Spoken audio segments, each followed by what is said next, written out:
just sitting in a cloud. Oh wow, I'm here right now with you. Oh wow, oh wow.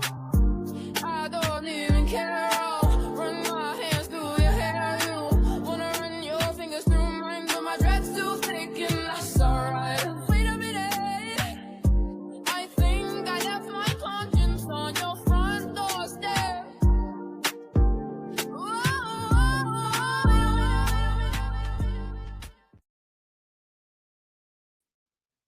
Welcome back, everyone. This is another Godfather of Harlem, Season 4, Episode Recap.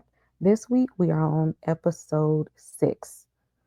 Before we get into the episode, and spoiler alert, we are going to spoil this episode from top to bottom. So if you haven't seen it, make sure you add it to your Watch Later playlist and come on back to it because we're going to discuss it. Give us a thumbs up and make sure that you are subscribed to the channel.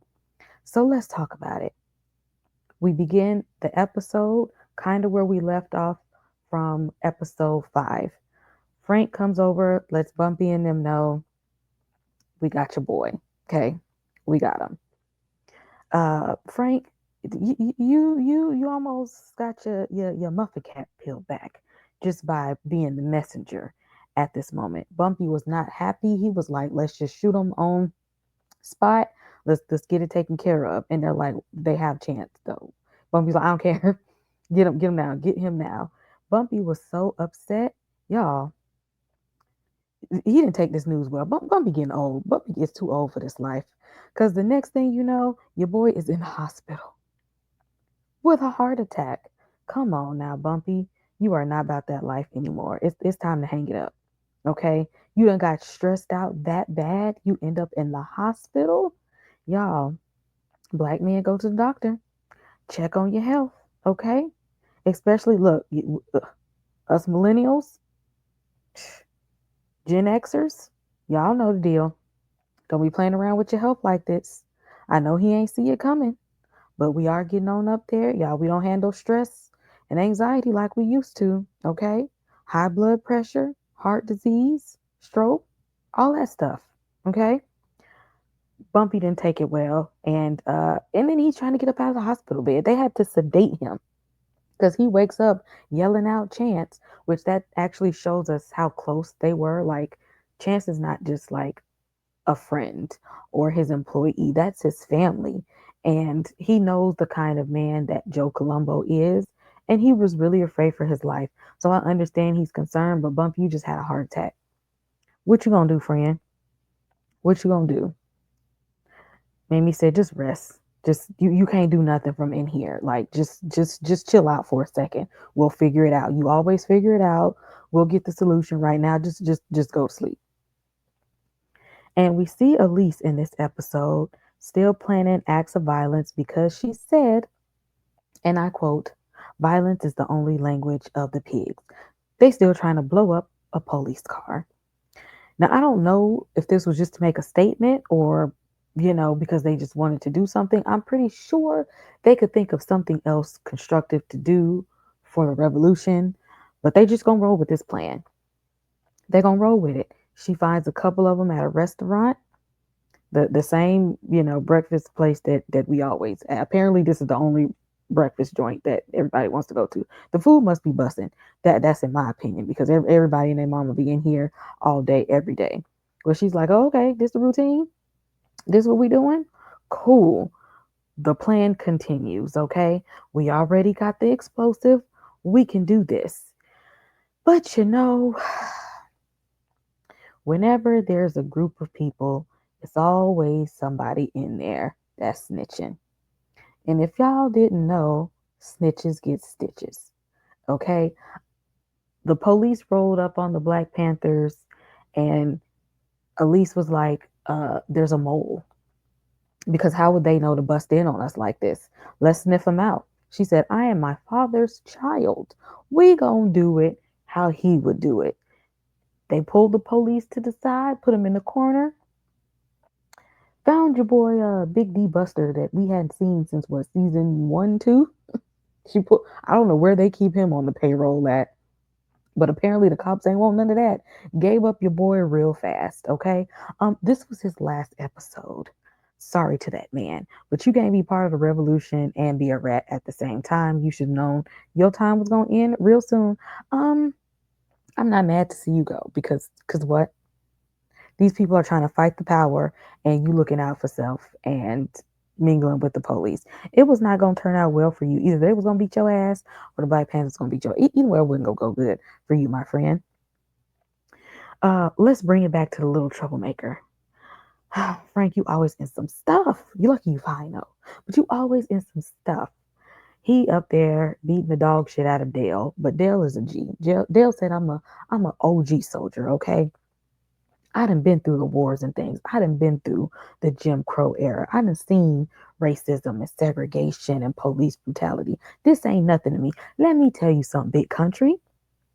Your best bet is to stick with your own kind and ask for Bumpy's forgiveness. Let him give you another shot, okay? Let him do for you what he did for me. Frank is like, I don't know. I think I done burned my bridges here. I don't know if Bumpy gonna listen to me. But Dell is like, you might want to try, because these Italians don't care about you. You need to go to where the people actually. If you're gonna try to live a life of crime, you need to go where the people that actually care about you. Frank is hard headed, and he gonna have to learn the hard way at this point. Joe Colombo says, "Hey, I will give you 10 grand if you go on down to the hospital and take Bumpy out." Frank is like, hey, he might die as is, okay? I seen him in front of my eyes. Like, all I did was say we got Dale, and he fell out and all that kind of stuff. I had to get the hell out of there. Joe Colombo said, well, let's just make sure. Apparently 10 grand is enough to off somebody. In my mind, that wasn't enough. But Frank, how broke are you? How broke are you? Because 10 grand ain't enough to knock off Bumpy Johnson, to put your life on the line. Because obviously they wasn't going to do it. He said, get your boy back here to do it. Joe Cullen was like, no, I want you to do it. And 10 grand is all it takes. That's not enough. And then you take your ridiculous self over to that hospital. Really, Frank? Again, one man band doing things all on his own with a knife. With a knife. I mean, he is a little lethal with that knife, but you're going to have to come a little bit harder with that. And you need some friends, Frank. You need some real allies that's going to really have your back. Because Joe Colombo, that ain't it. Y'all, Stella, okay. So, I mean, I know I have beef with Stella sometimes because of her white privilege and how she just be escaping trouble left and right, getting away with stuff that most people wouldn't get away with a fraction with and still come out alive. But evil stepmom comes back, Miss Olympia, to tell Stella, oh, I'm coming back for what's mine because you are spoiled, you're ungrateful, you're entitled. And no, I'm coming back because I heard your father is gone. So guess what? I think it's safe for me to come. And Stella's gonna like, he gone. And you need to take your ass on too. Don't come back here. Remember, lady, you tried to have me killed. You tried to unalive me. Olympia is still in denial, talking about, I ain't do that. Yeah, we know you did. Stella knows everything. She done already put two and two together and talked about people. That's why she sent you away. Honestly, she did want you dead at one point. But you know what? She said, I ain't even gonna do it to you. Just go somewhere. That ain't enough for Olympia. She's like, I want to take what's mine. First of all, Olympia, what do you have? What do you have exactly that you're trying to take back? I don't understand. And you did try to get your stepdaughter off. You never loved her. Stella said, this lady ain't never liked me. This whole time, she only pretended to like me because she liked my dad. She wanted to marry him. She wanted to get with him after my mom died. This woman ain't never cared for me. And it was all very pretentious because in front of Chin, she's like, oh, my daughter Stella, I'll do whatever for her. I love her like she's my own. And behind her back, she plotting. She's jealous of her, hating of her because of how much Chin adores her. Like that's his only daughter. That's it for him. That's his whole heart. And I don't think that Olympia ever liked that. So she's going to talking to meeting with one of the Italian families. Like, what can we do to get Stella out of here? Because she ain't no good. She's going to double cross everybody and bring down all the families and mess up the business. Olympia, you should have just stayed gone, honey. You should have just stayed gone. Because at this point, we know about you. We know your business. We know what's going on and we know why you here. And we ain't happy about it. Okay. The guys was like, we can just go ahead and unalive her and get it over with. But Stella's like, nah, we ain't gonna do that. We ain't gonna do that. Her dad did have some love for Olympia. Okay. She's like, I don't really want to do that, but we do need to make sure she stay the hell out of my business and leave me alone. Y'all, I ain't gonna hold you, but them leg taps killed me. I was dying laughing because I didn't think that was gonna happen. Now, why he went for her legs is beyond me. You don't want her to walk no more, but when he tapped them legs, I said, I bet you she won't walk up in Stella's house no more.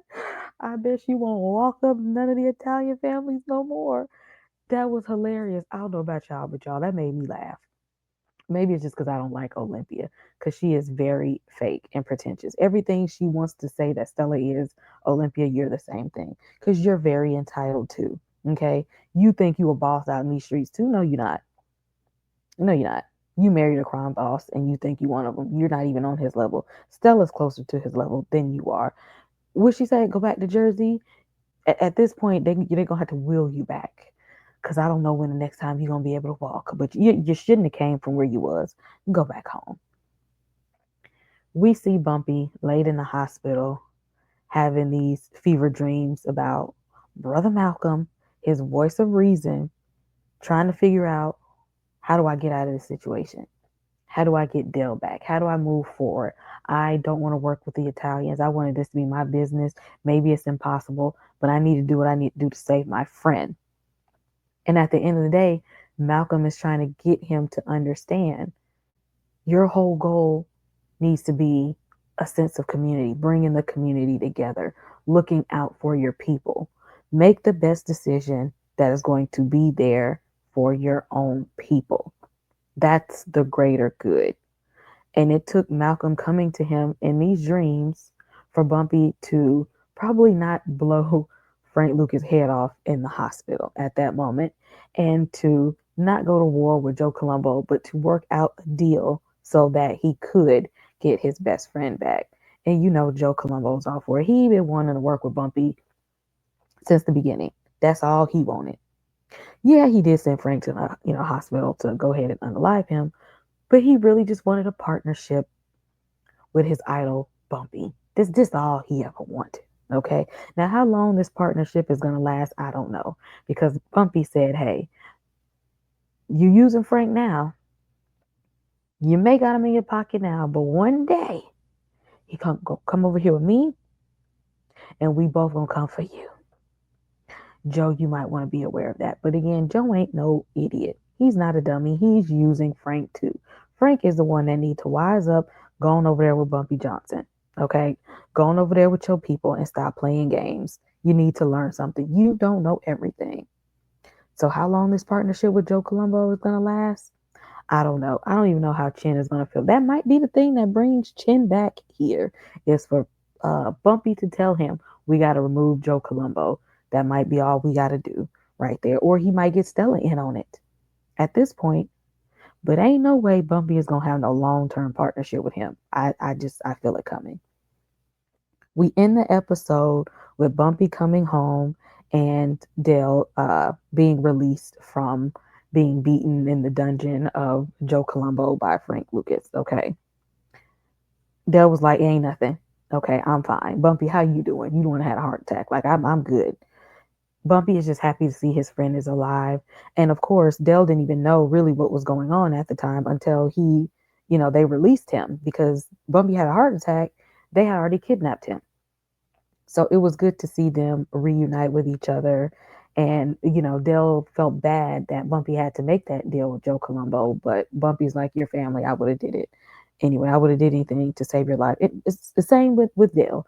Dale would have did anything he needs to do to save Bumpy's life. That's true friendship. But y'all, they real with each other, okay? This is a family here. Frank might want to take notes on this to see what loyalty really is. This is loyalty. This is family. Y'all drop in the comments and let me know what y'all thought of season 4 of Godfather of Harlem, episode 6. I really did like this episode. It really took it up a notch. And I enjoyed seeing all of these dynamics, and all we got to see a little bit of everybody. Elise, Stella, Mamie, Bumpy, Frank. Joe, everybody all in one episode. So I really enjoyed this. And let me know what your predictions are for episode 7. Until then, make sure again you all are subscribed to the channel, give us a thumbs up, and we will see you next week for episode 7. Well, imagine as I'm pacing the pews in a church corridor, and I can't help but to hear. No, I can't help but to hear. Thank you. Thank you. Thank you. What a beautiful Thank you. wedding. What a Thank you. beautiful wedding. Thank you. Bridesmaid to waiter. But what a shame. What a shame. A poor groom's bride. Thank you. Thank you. I chime in with the haven't you people ever heard of? Thank you. Closing a goddamn door. No, it's much better to face these kinds of things with a sense of voice and rationality. I chime in. Haven't you people ever heard of? Thank you. Closing